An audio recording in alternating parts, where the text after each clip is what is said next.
नमस्कार दोस्तों, stock market studies में फिर से एक बार आपको बहुत-बहुत स्वागत है। तो आप सब लोग कैसे हैं? तो आज मैं फिर से आपके सामने कुछ कंपनीज़ के रिगार्डिंग अपडेट्स के बारे में बातचीत करूँगा और टेक्निकली चार्ट पैटर्न कुछ अच्छा खासा लेवल्स में बन रहा है, वो भी मैं आपके साथ शेयर करूँगा। तो वीडियो को लास्ट तक देखिएगा और अभी तक आपने चैनल को सब्सक्राइब नहीं किया तो ज़रूर कर लीजिएगा और टेलीग्राम में जाकर ज़रूर जॉइन हो जाइएगा क्योंकि वहाँ से आपको स्विंग ट्रेडिंग्स के अपडेट्स मिलेंगे एज़ ए एजुकेशन पर्पज़ में आप उसको स्टडी कर सकते हैं। अगर आपको बेस्ट लेवल्स मिले, अगर आप उसके ऊपर स्टडी करके आपको लगे हाँ, इसमें ट्रेड करना चाहिए तो आप ट्रेड कर सकते हैं। देखिए वो आपके रिस्क के हिसाब से ज़रूर करिएगा। तो मेरा काम है सिखाना, तो मैं आपको सारे पॉइंट्स ऑफ व्यू से सारी चीज़ दिखाऊँगा और उसके हिसाब से आप ज़रूर काम करिएगा। तो चलो देख लेते हैं आज के कुछ स्टॉक के डिटेल्स के बारे में। सबसे पहले मैं बात करूँगा ज़ोमैटो के बारे में, जिस कंपनी के ऊपर बहुत ज़्यादा अ, नेगलेक्ट है। बहुत सारे लोगों की यही कहना है कि इस कंपनी बर्बाद हो जाएगा। देखिए बर्बाद भी हुआ था और कंपनी फिर से रिकवरी भी किया। 40 तक चला गया था, 40 तक चला गया था, उसके बाद कंपनी ने क्या किया, रिकवरी करके 80 तक हाई किए। तो कंपनी ने देखिए 40 से 80 मतलब आपका फंड डबल कर दिए। तो आपका फंड दोगुना कर दिए और वो भी किस टाइम के बेसिस में वो भी मैं आपको दिखाऊँगा। उससे पहले कंपनी के कुछ स्टैंड के बारे में बता दूँ। देखिए कंपनी का टोटल जो मार्केट कैप है, वो कितना 65,300 करोड़। तो 65,300 करोड़ मतलब एक लार्ज कैप टाइप कंपनी है। कोई छोटा-मोटा कंपनी मत समझ लेना। और ज़ोमैटो का जो बिज़नेस है, वो आप सभी जानते हैं फूड सर्विसेज़ और डिलीवरी और सर्विसेज़ का बिज़नेस है। देखिए एक्चुअली देखा जाए तो कंपनी का फूड डिलीवरी का बिज़नेस है। जो मेन बिज़नेस है फूड डिलीवरी। तो कंपनी धीरे-धीरे करके फूड सर्विसेज़ के ऊपर भी एंट्री हो रहा है। तो कंपनी का जो फ्यूचर टारगेट है, वो टारगेट बहुत खतरनाक है मेरे हिसाब से। आज आपको लग रहा है कि ज़ोमैटो लोगों को खाना लेकर दूसरों को सर्व कर रहा है। ये एक ज़ोमैटो इसलिए कर रहा है क्योंकि वो कस्टमर का डेटा पाना चाहते हैं। अगर एक बार उसका डेटा आ जाए, तो वो रिसर्च करके एनालिसिस करके वो देख पाएँगे कौन-सा जगह पे कितना ज़्यादा कौन-सा प्रोडक्ट सेल हो रहा है, उस जगह पे फ्यूचर में वो खुद आउटलेट लगाएगा और खुद माल बेचेंगे। खुद बनाएगा और उसके साथ खुद बेचेंगे। जैसे आज जुबिलेंट फूड कर रहा है। जुबिलेंट फूड क्या कर रहा है? वो खुद माल बना रहा है।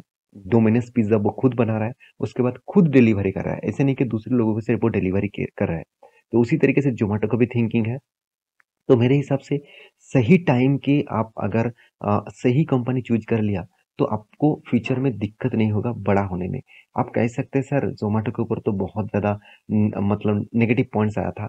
अभी भी कंपनी का हालत देखेंगे तो नेगेटिव है। हाँ, देखिए जब कोई भी कंपनी स्टार्टअप से कोई कंपनी बनता है, तो उस कंपनी के हिसाब से देखा जाए तो उस कंपनी जिस बेसिस में ग्रोथ हो रहा है, उस ग्रोथ होने के टाइम में कंपनी को बहुत एक्सपेंस करना पड़ता है। देखिए मैं एक बात बता दूँ ज़ोमैटो क्या ₹35 डिलीवरी चार्जेस देते थे। मतलब जितने सारे डिलीवरी बॉयज़ था, उसको ₹35 दे रहा था पर डिलीवरी में। अभी वो घट के हो गया 20 डिलीवरीज़ पर मतलब पर डिलीवरी में। तो इसका मतलब ₹15 यहाँ पे कम कर दिया गया। तो इसका जो डायरेक्ट इम्पैक्ट किसको मिलेगा? कंपनी को मिलेगा। क्योंकि देखिए डिलीवरी जो बॉयज़ है, वो डिलीवरी करेंगे, ज़रूर करेंगे क्योंकि जो प्राइस उसको दूसरे डिलीवरी कंपनी से मिलता है, उसी प्राइस ज़ोमैटो से मिल रहा है। तो वो तो नौकरी छोड़ के जाएँगे नहीं, कुछ लोग जाएँगे तो फिर से लोग वापस आएँगे। तो ये जो फ़ॉर्मूला है, इस फ़ॉर्मूला को कंपनी ने इसीलिए यूज़ किया क्योंकि लोगों को पहले एक्वायर किया कि जो आप मेरे कंपनी में आइए, डिलीवरी करिए, उसके बाद आपको फ्यूचर में अच्छा खासा ग्रोथ होने मतलब अच्छा खासा फ़ायदा मिलेगा। तो अभी कंपनी फ़ायदा देंगे कि नहीं देंगे, वो अलग बात है। कंपनी का डेप्थ एकदम ना के बराबर है, ये सबसे बेस्ट पॉइंट है क्योंकि कंपनी प्रॉफ़िट नेगेटिव में है। तो अगर डिप भी होता तो और भी ज़्यादा नेगेटिव में चला जाता। तो मुझे जो बेस्ट पॉइंट लगा कंपनी ने जो प्रॉफिट रेशियो को मेंटेन किया, जो लॉसेस को कम किया वो अच्छा खासा है। देखिए ऐसे नहीं कि कंपनी का सेल्स कम है। 2014 में कितना सेल था? 450 करोड़ के आसपास। वो बढ़ते-बढ़ते आज कहाँ पे चला गया? 7,000 करोड़ तक।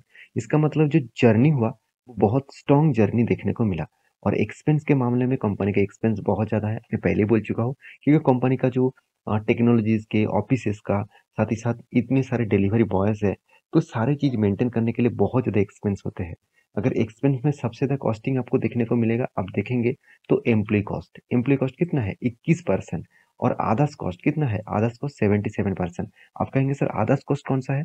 जो डिलीवरी खर्चा है, वो ही अदर्स कॉस्ट है। देखिए डिलीवरी जो बॉयज़ है, वो उसका एम्प्लॉइज़ नहीं है, क्योंकि एम्प्लॉइज़ वही होता है जिसको पर मंथ सैलरी दिया जाता है। तो डिलीवरी बॉयज़ जो है, उसके लिए सबसे ज़्यादा एक्सपेंस कंपनी को करना पड़ता है। एक चीज़ मैं बता दूँ तो आप कुछ टाइम ऑफ पीरियड में देखेंगे तो कितना 122 था, 72 था, 73 था, 88 था, तो उसको कम करके कंपनी 122 से 77 लेके आया। इसका कारण क्या है? इसका कारण जो कॉस्ट है, जो डिलीवरी चार्जेस है उसको कम किया। तो मेरे हिसाब से कंपनी धीरे-धीरे करके ऑब्वियसली स्टेबल होने के लिए कोशिश कर रहा है। फ्यूचर में ज़रूर स्टेबल होंगे क्योंकि कंपनी का सेल्स ग्रोथ, कंपनी का प्रॉफिट ग्रोथ सब कुछ पॉजिटिव में है। हाँ, रिटर्न ऑफ इक्विटीज़ जो नेगेटिव है। अभी कुछ इक्विटीज़ में कुछ भी रिटर्न नहीं मिला है। नेगेटिव भी मिलेगा कि कंपनी अभी भी पुश कर रहा है खुद को बिज़नेस को बड़ा करने के लिए।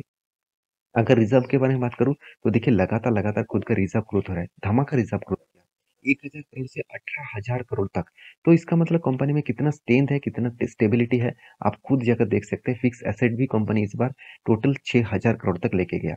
तो सारे पॉइंट ऑफ व्यू से मैं एक ही बात कहूँगा, कंपनी के जो जो मतलब ग्रोथ है, वो ग्रोथ अच्छा खासा हो रहा है। अभी सिर्फ प्रॉफिट होना बाकी है।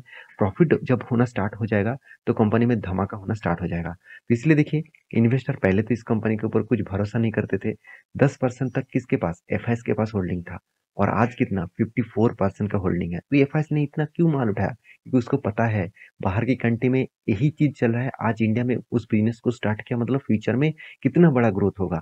तो इस पोटेंशियल को लेकर वो इन्वेस्टमेंट कर रहे थे। ये सारे पॉइंट्स आप देखिए तभी आपको पता चलेगा कि एक्चुअली कंपनी के अंदर क्या हो रहा है। देखिए अंदर की बात अगर आप देख नहीं सकते तो आप ऑपरेटर को देखिए, प्रोमोटर को देखिए, तभी आपको पता चलेगा कि एक्चुअली क्या हो रहा है। तो मैं इस कंपनी के ऊपर एक ही बात कहूँगा, एज़ ए चार्ट पैटर्न के हिसाब से, तो मैं आपको एक ट्रेड मेंशन किया था और मैं आपको बोला था यहाँ पे स्ट्रॉन्ग कुछ लेवल्स बन रहा है। यहाँ पे फर्स्ट टाइम रेजिस्टेंस किया, सेकंड टाइम और थर्ड टाइम यहाँ पे किया। तो मैं आपको बोला था जो जब इस रेंज को ब्रेकआउट करेगा, इस कैंडल ने ब्रेकआउट किया, तो नेक्स्ट टारगेट रहेगा इस लेवल तक, छोटा-सा टारगेट था। तो यहाँ पे लॉन्ग जर्नी करके ब्रेकआउट हुआ, तो मैं रिवर्सल के लिए वेट कर रहा था। तो रिवर्सल यहाँ पे दिखा, मगर मैं एंट्री तब लूँगा जब इस लेवल को वो रेट मतलब ब्रेक करेगा। ये लेवल को जब ब्रेक करेगा तब मैं एंट्री लूँगा। इस लेवल के ऊपर कोई भी ग्रीन कैंडल बने तब मैं एंट्री लूँगा क्योंकि यहाँ पे थोड़ा-सा टाइम बीता रहा है, इसको ब्रेक करना होगा कंपनी को, तभी मैं ज़रूर कहूँगा एक स्टेबिलिटी है। और नेक्स्ट टारगेट रहेगा 88 के आसपास। तो इसके ऊपर ज़रूर स्टडी करिएगा, उसके बाद काम करिएगा। नेक्स्ट जो कंपनी जिसका नाम है बीएससी लिमिटेड। देखिए बीएससी के बारे में बात करूँ तो इंडिया के सबसे पुराना एक्सचेंज है और आप अगर देखेंगे तो 5,000 से भी ज़्यादा कंपनीज़ बीएससी के ऊपर लिस्टिंग है। क्योंकि एनएससी के ऊपर जितने सारे कंपनीज़ लिस्टिंग है, अराउंड 1200 के आसपास कंपनी लिस्टिंग है और ज़्यादातर कंपनी डेरिवेटिव्स के ऊपर है और छोटे-मोटे कंपनी एनएससी के ऊपर देखने को नहीं मिलेगा, जो बीएससी के ऊपर देखने को मिलेगा। तो जितना ज़्यादा कंपनीज़, उतना ज़्यादा ट्रेडिंग और उतना ज़्यादा फ़ायदा एक्सचेंज को मिलेगा। तो एक्सचेंज की मुझे बेस्ट पॉइंट लगा, कंपनी ज़ीरो डेप्थ है, रिटर्न ऑफ इक्विटी अभी भी थोड़ा-सा वीकनेस में है, फिर भी एवरेज लेवल के आसपास है। इस कंपनी का स्ट्रेंथ फीचर में आपको ज़रूर दिखेगा क्योंकि कंपनी ने कंटिन्यूअसली सेल को इंक्रीज़ किया, एक्सपेंस को मेंटेन करने के बाद कंपनी का प्रॉफिट मार्जिन पॉजिटिव में लेके आया। तो रही बात इस कंपनी के एज़ ए इन्वेस्टर के, तो इन्वेस्टर यहाँ पे नहीं दिखेगा, आपको इन्वेस्टर यहाँ पे दिखेगा।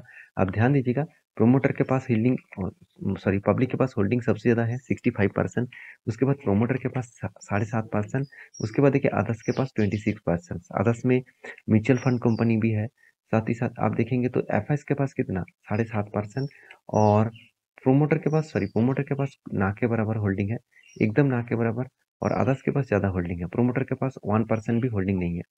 तो ओवरऑल बात करूँ कंपनी के ऊपर बड़ा माल उठा के रखा कौन? Obviously public.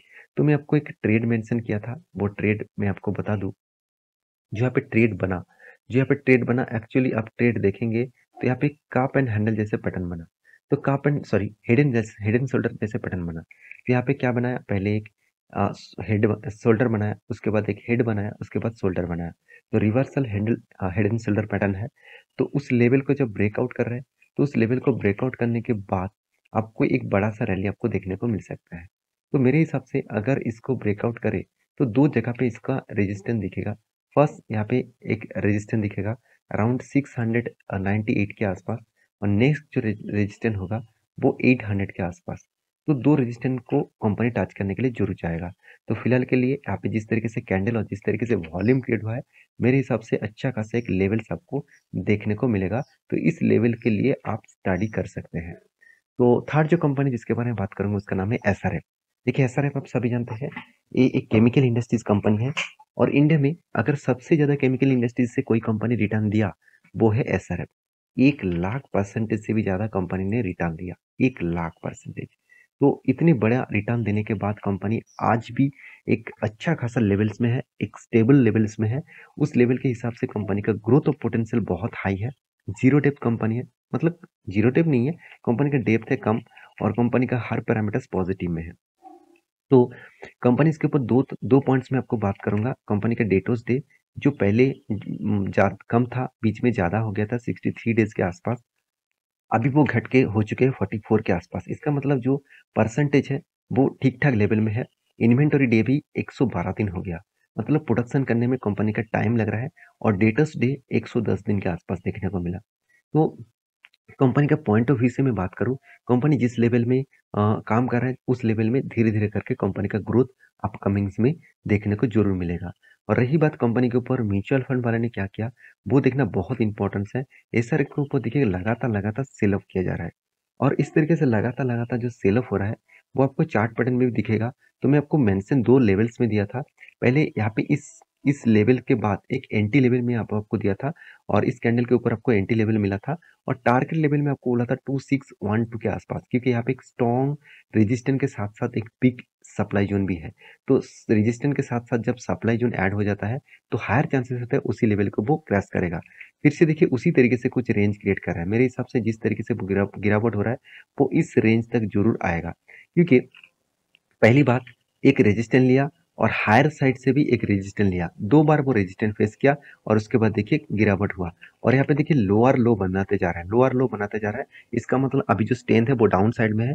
फिलहाल के लिए कोई एंट्री मत लेना। As a long term investor आप इसके ऊपर फायदा उठा सकते हैं। जितने सारे लोग और हायर लेवल में चला गया था, एंट्री नहीं ले पाए, तो उसको एक फिर से मौका दिया जा रहा है, तो उस मौके को फायदे के हिसाब से उठा सकते हैं, क्योंकि कंपनी एक रेंज के अंदर फंसे हुए हैं। इसी रेंज के ऊपर ट्रेड करा तो आपको इस रेंज तक जरूर देखने को मिल सकता है। तो बाकी आपकी क्या राय है मुझे जरूर कमेंट करना। और इस लास्ट जो कंपनी जिसके बारे में बात करूंगा उसका नाम है कंसाई नेरोलैक पेंट्स।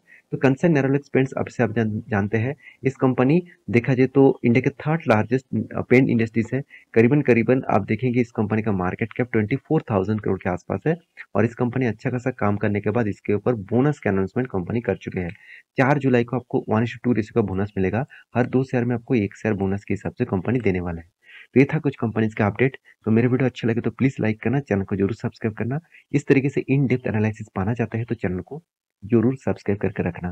तो ये वीडियो टोटली एजुकेशन पर्पस में था, कोई भी रिकमेंडेशन नहीं था कि मैं आपको रिकमेंड करूँ। तो आप एज ए स्टडी करना और उसके बाद काम करना।